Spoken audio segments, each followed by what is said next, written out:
Me tenían que habilitar. Muy bien, muchas gracias. Gracias, Flavio. Estoy encantado de estar aquí. Estamos deseosos de escucharte y escuchar que nos cuentes cómo pueden los equipos colaborar de una forma más eficaz. Sí, bueno, ¿cómo pueden colaborar mejor los equipos? Vamos a ver.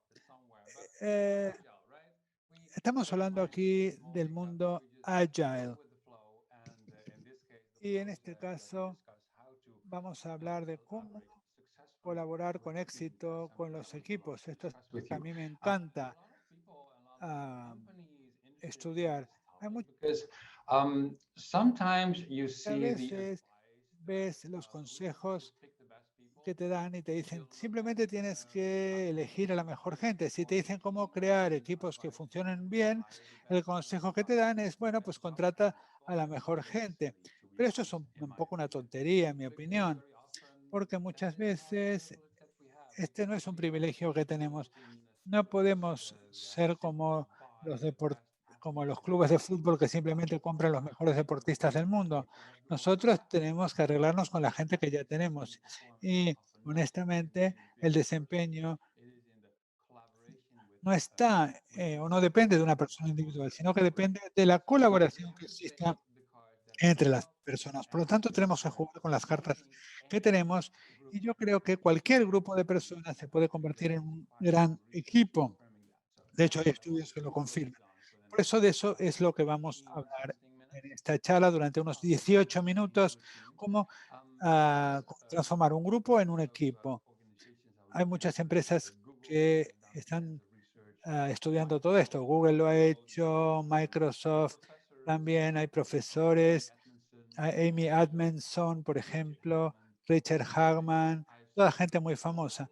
Yo lo que he hecho es recoger sus reflexiones, mezclar un poquito, combinar un poquito sus hallazgos y, lo que he hecho es, pues, de alguna forma, traer 4 paradojas. En primer lugar está la diversidad frente a la cultura de equipo. Cuando organizo talleres, que es algo que me encanta, a veces le pregunto a la gente cuál es el factor más determinante para un buen desempeño de un equipo y muchas veces me dicen la diversidad. La diversidad es súper importante para los equipos, pero ¿qué tipo de diversidad hace falta? Y ahí es donde viene el debate más interesante. Una mezcla de sexos, una mezcla de estudios, una mezcla de trasfondo cultural. Y sí, es verdad, existe una correlación entre esos factores físicos y el desempeño. Si mezclas las cosas, el resultado será bueno, pero correlación no significa causalidad. Lo que realmente puede dar lugar a un buen desempeño es la diversidad cognitiva, es decir, no nuestro aspecto, sino cómo pensamos, cómo nos acercamos a los problemas, cómo resolvemos problemas. Entonces, en cuanto a la diversidad cognitiva, algunas sugerencias serían el nivel de experiencia de trabajo lean que tenga el equipo, quién es generalista y quién es especialista, las generaciones, es decir, baby boomers frente a la generación X, por ejemplo. Eso a menudo aporta distintos tipos de pensamiento y distintas formas de resolver problemas. Hay algunos hallazgos científicos en cuanto a la diversidad cognitiva. En la más, más famoso es el modelo de los Big Five. Como una de las dimensiones que tienen es extroversión, introversión. Y esto importa también en cuanto a cómo te acercas a los problemas y cómo abordas las dinámicas de grupo. Entonces, esa es la primera clave para poder hacer que un equipo funcione bien. Es decir, que haya diversidad y especialmente diversidad cognitiva. Por razones éticas es importante tener una mezcla de sexos, de edades, pero lo importante es cómo piensa la gente, cómo se acercan a los problemas, cómo intentan resolverlos. Y luego, por otro lado, no queremos que las cosas sean demasiado diversas, tampoco hay que pasarse.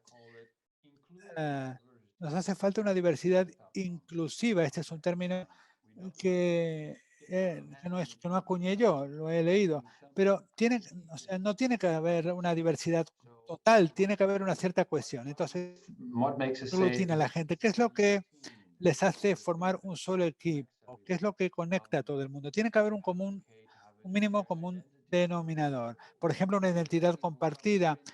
¿Qué pone la gente en sus camisetas? a proud Como algo de lo que enorgullecerse o una forma de presumir de el equipo al que pertenecen.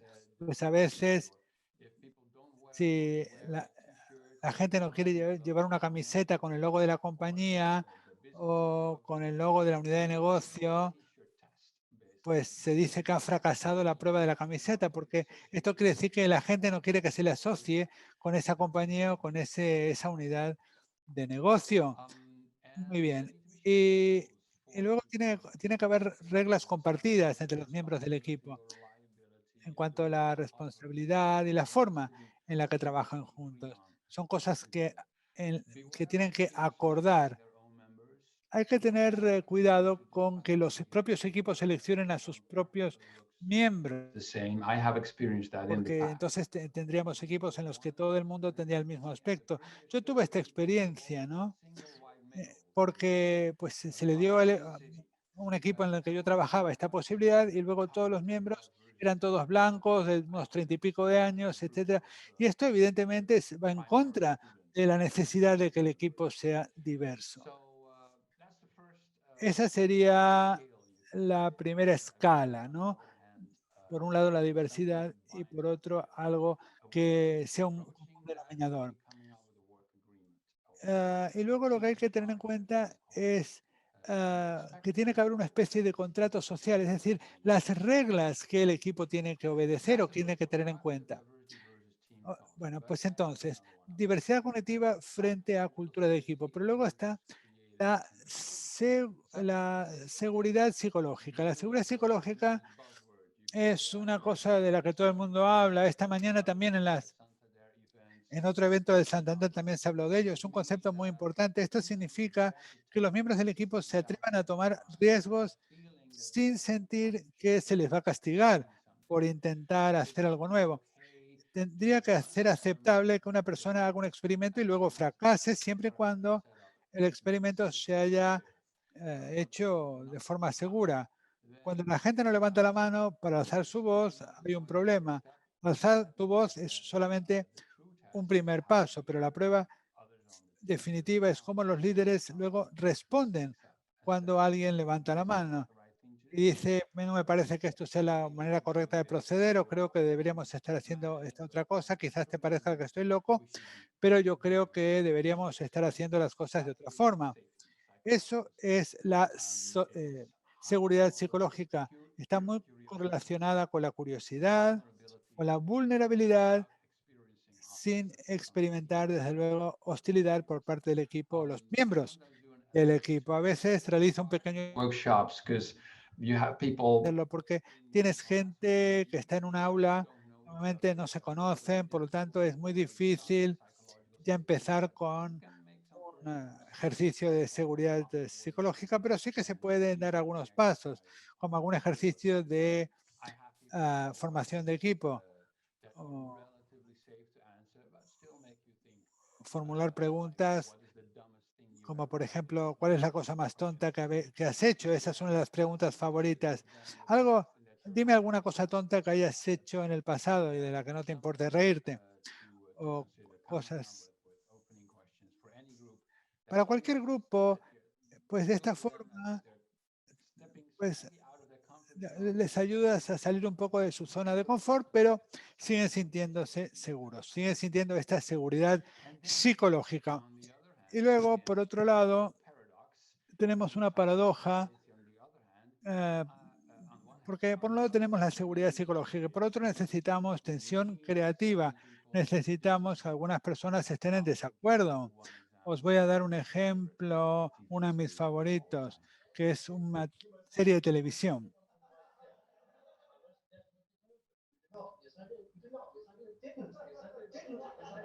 No, this is an argument. Yes, it is. No, it isn't. It's just contradiction. No, it isn't. Yes, it is. It's not.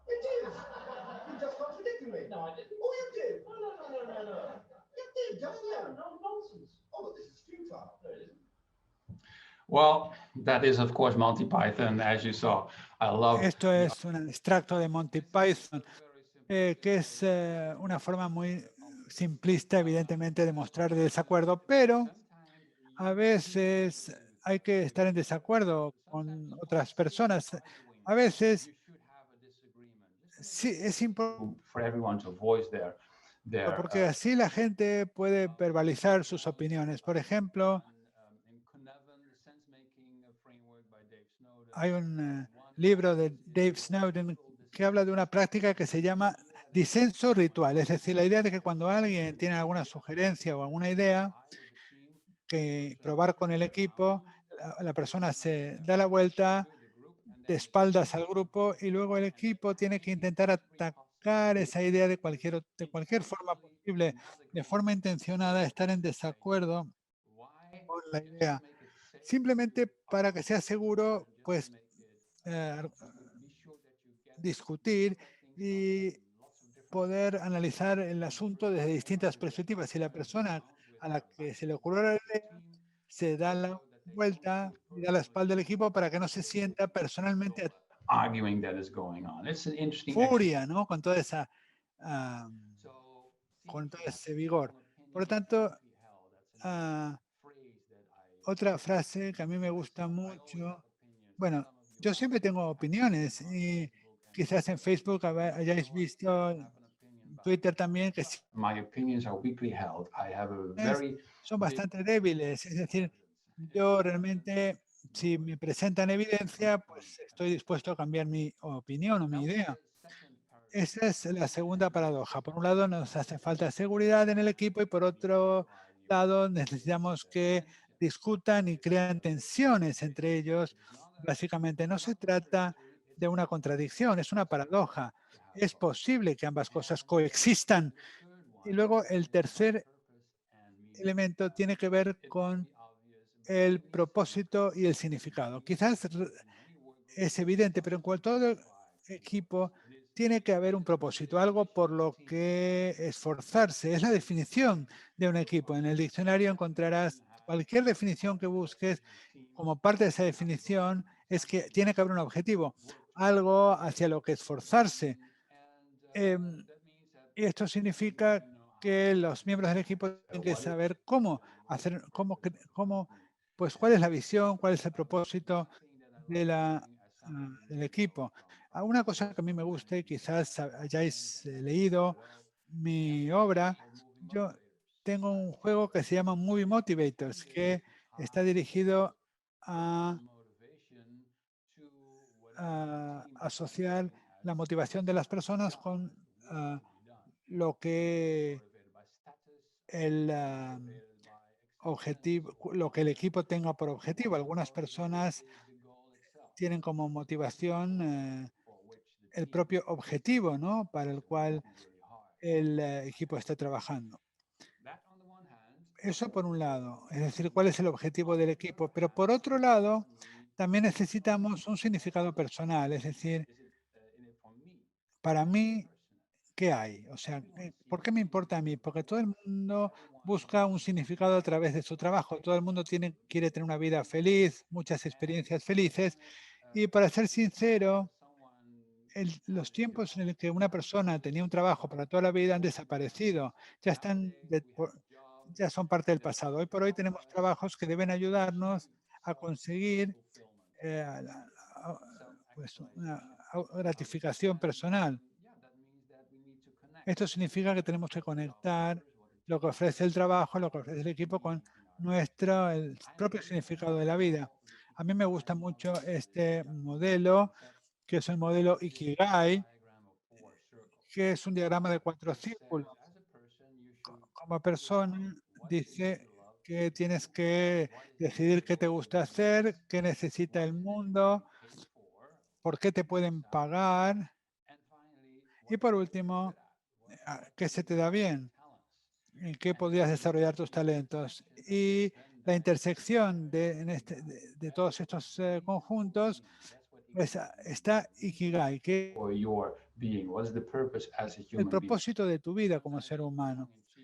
A veces, irónicamente, me refiero a ello como divertir, My summary of Ikigai. pensar un poco todo, ¿no?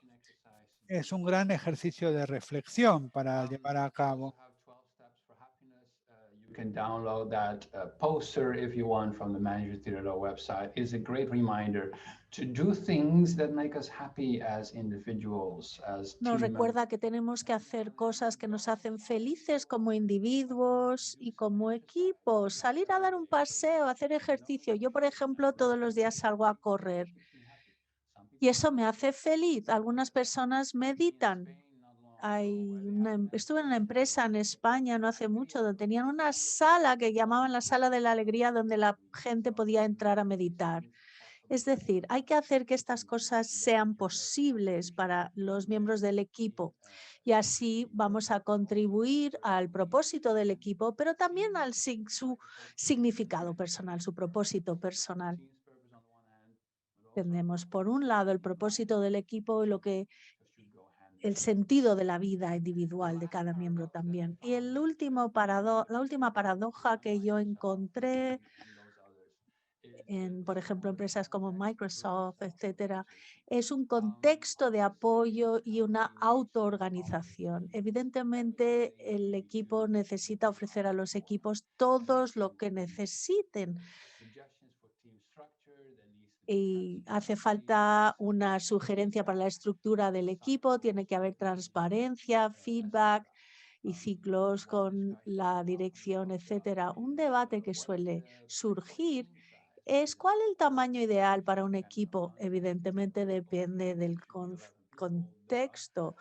En fútbol tiene que haber 11 en un equipo, evidentemente, en el fútbol, pero lo normal es que sea entre 5, más o menos 2, incluyendo lo que llaman Richard Ackman, el estudioso, dijo que sería 4,6. No sé cómo puedes tener un equipo de 4,6 personas, pero bueno, sí es alrededor de 5. Eso parece ser que es el número ideal para un equipo. Puede haber distintas reglas en la empresa o reglas generales. El equipo, el número no preferimos que sea de 5 miembros cada equipo. Y luego hay que recordar, como he dicho antes, cosas como transparencia, que forman parte de lo que yo llamo el contexto de apoyo. Y luego, por otro lado, hay que depender de la autoorganización. Dado que esto es Agile, hay tantas sugerencias para autoorganizarse que no hace falta que yo lo mencione ahora, pero sí hay un canvas, un lienzo de equipo fabuloso para organizarse. Vemos aquí los objetivos, valores, los puntos de acción, las reglas. Merece la pena verlo si estamos pensando en cómo autoorganizar nuestro equipo. Como he dicho, todo esto lo he encontrado en estos fabulosos recursos de Google, de Microsoft, de Harvard Business Review. Hay muchísimo ahí afuera sobre los equipos perfectos. Son las paradojas que yo he encontrado, no contradicciones, sino buenas paradojas.